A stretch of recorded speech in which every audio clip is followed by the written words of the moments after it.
Remove the knots of cinnamon branches that have been cut from the land and clean them well.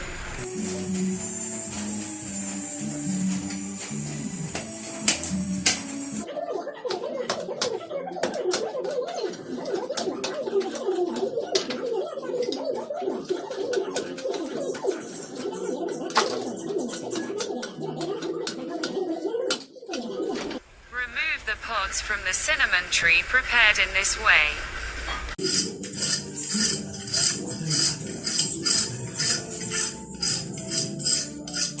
Crush the bark well with this simple machine.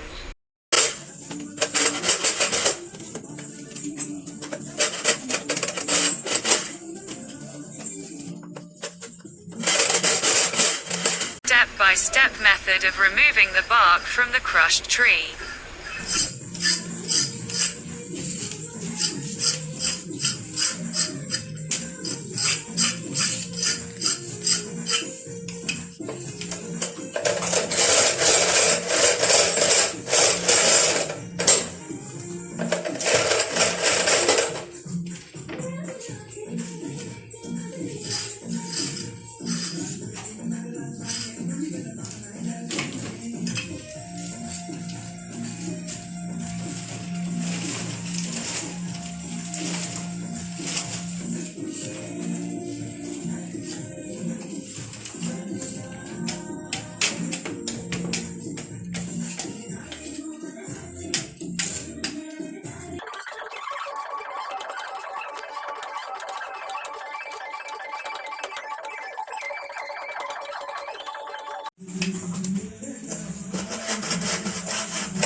When the barks taken from the tree are slightly dry and shriveled, they are filled with small pieces of cinnamon in the middle.